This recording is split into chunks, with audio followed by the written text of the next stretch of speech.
In the far stretch of Dry Creek Valley, where the wind carried dust like whispered warnings and the sun beat down on men harder than justice ever did, Cole Hartman lived on the land his father carved out of raw earth. The ranch wasn't big, but it was honest. A few acres of quiet pasture, a barn patched more times than Cole cared to count, and a little house built by rough hands that believed in family more than fortune. Cole didn't need much, just his space, his freedom, his peace. But peace is always the first thing a bad neighbor tries to take. It started on a Monday morning, the kind of morning where the sky was so clear it felt like God had polished it. Cole walked out with a mug of bitter coffee and noticed something that didn't belong. A fence post, new fresh, hammered straight into his soil like a challenge. He followed the line of posts, each one inching deeper into his land. By the time he reached the end, he saw Earl Maddox standing there, wiping sweat from a face that looked smug even when it wasn't trying. Earl was the kind of man who believed three things in life. His money made him right, his size made him feared, and his land, or what he wanted to be his land and should grow whenever no one was looking. Cole set his jaw. "Earl," he called out, "those posts ain't where they're supposed to be." Earl didn't even turn fully around. "They're where they should have been all along." "Hartman," he replied, tapping a post like it was some kind of trophy. "Your old man mismeasured. I'm just fixin' what should have been fixed years ago." Cole felt something cold slide into his spine. "My father measured this land with a surveyor and a Bible," he said. "You don't move a man's boundary because you feel like it." Earl finally turned, smiling like sin wearing Sunday clothes. "Then sue me," he said, "if you can afford it." Cole didn't rise to the bait.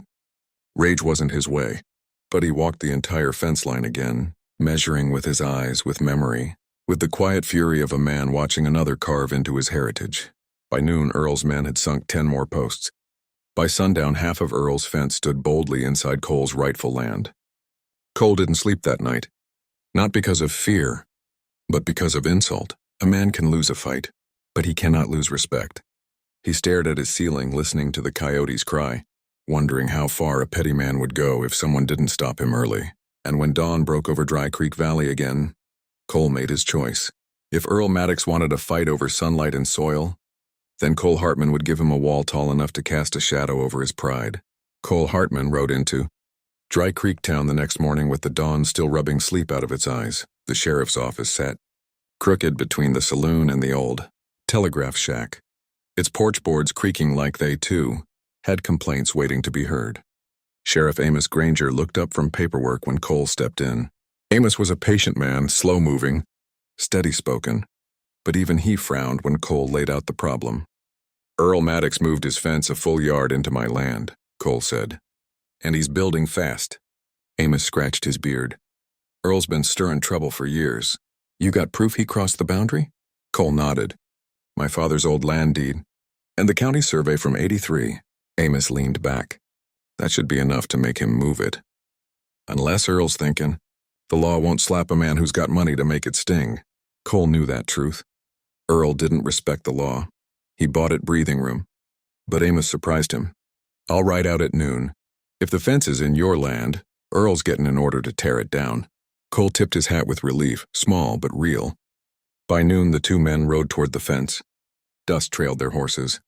But when they reached the line, Earl Maddox was already there, leaning on a post like a king inspecting his conquered soil. "Well, look who brought backup," Earl jeered. Amos dismounted slow. "Stand aside, Earl, I'm taking a look." Earl smirked but stepped back. His confidence hung in the air like a bad smell. Cole watched the sheriff examine the deed, the printed survey and the fresh-cut fence line. Amos checked angles, distances, post markers. He knelt, ran fingers through dirt like a preacher testing holy ground. Finally, the sheriff stood. "Earl," Amos said, voice firm, "you're on Hartman land. Move the fence back." Silence. Then Earl laughed. "Sheriff, I paid for my private survey last month. And wouldn't you know it, it says Cole's been stealing from me." He waved a paper like a flag of arrogance. Amos scanned it. Not long, but long enough for his face to harden. "Who did this survey?" he asked. "Denton and Co.," Earl answered proudly. Cole's stomach dropped. Denton's was notorious, a surveying company that bent measurements for men who didn't mind paying extra for a few shifted feet. Amos folded both sets of papers. Looks like the county's gonna have to settle this. Until then, Earl, you stop building.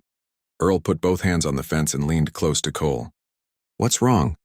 Afraid of losing a strip of dirt? I've got plans for this land. Big ones, your shade's in my way. Cole didn't speak. Not because he was scared. Because he was planning. If the law couldn't stop Earl from stealing sunlight and soil, then Cole Hartman would build something the law couldn't touch. A wall. A tall one. A legal one.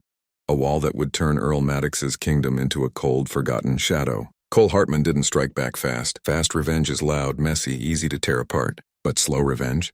Slow revenge is measured, lawful, and final. He spent 3 days in the county office, poring over dusty books and land use codes older than most graves in Dry Creek. And that's where he found it, an obscure ordinance from 1912 that allowed any landowner bordering livestock trails to build a privacy barrier up to 14 feet tall. No permission required. Earl's fence, the one he kept insisting was his, sat right along that old trail line. If Earl wanted the fence to be his, then the wall above it would be Cole's. By the end of the week, lumber wagons rolled up Cole's drive. Earl came storming down the property line like a bull smelling fire. What the hell is all this? Earl barked. Cole tied off his horse calmly. Building a wall, he said. A wall? Cole nodded. 14 feet. County law says I can. Earl scoffed. You think you're gonna block my sun, my view, my land? Cole cut him off. I'm building on my land. The land you said was yours. So if this fence is on your soil, this wall is on my side. Perfectly legal. Earl's face twisted, realizing his greed had trapped him. But Cole wasn't done. He hired every carpenter within 50 miles. Sun up to sundown, hammers rang like justice being welded into place. Boards rose layer by layer, forming a towering barricade that cast a long, cold shadow over Earl's patio, his garden, even his prized sun porch. By the 3rd day, Earl's wife was complaining her roses were dying. By the 5th, the temperature on Earl's property dropped nearly 10 degrees. By the 7th, Earl stomped to the sheriff demanding the wall be torn down. Sheriff Amos simply shrugged. It's legal. You wanted that fence to be yours. Now you get the shadow that comes with it. Earl raged, threatened lawsuits, shouted until his voice cracked. But the law was a pit he dug with his own arrogant hands. When the last board was nailed in place, Cole stood on his porch and watched the sun cast one final beam over Earl's roof before the wall swallowed it whole. Earl stormed up to the boundary. You think you've won? He snapped. Cole didn't smile. He didn't gloat. He simply said, I didn't want to fight, Earl, but I don't lose what my father built. You wanted to take my land, so I took your sunlight. Fair trade. For the first time, Earl Maddox looked small. A man shrunk not by a wall, but by the weight of his own making. Weeks passed. The fence Earl stole had to be removed by county order. His garden dried. His investors pulled out when the dark side of his property lowered its value. Meanwhile, Cole lived in the same quiet peace he'd always wanted. In Dry Creek Valley, folks still say, a bad neighbor builds fences, but a wiser man builds walls that teach lessons.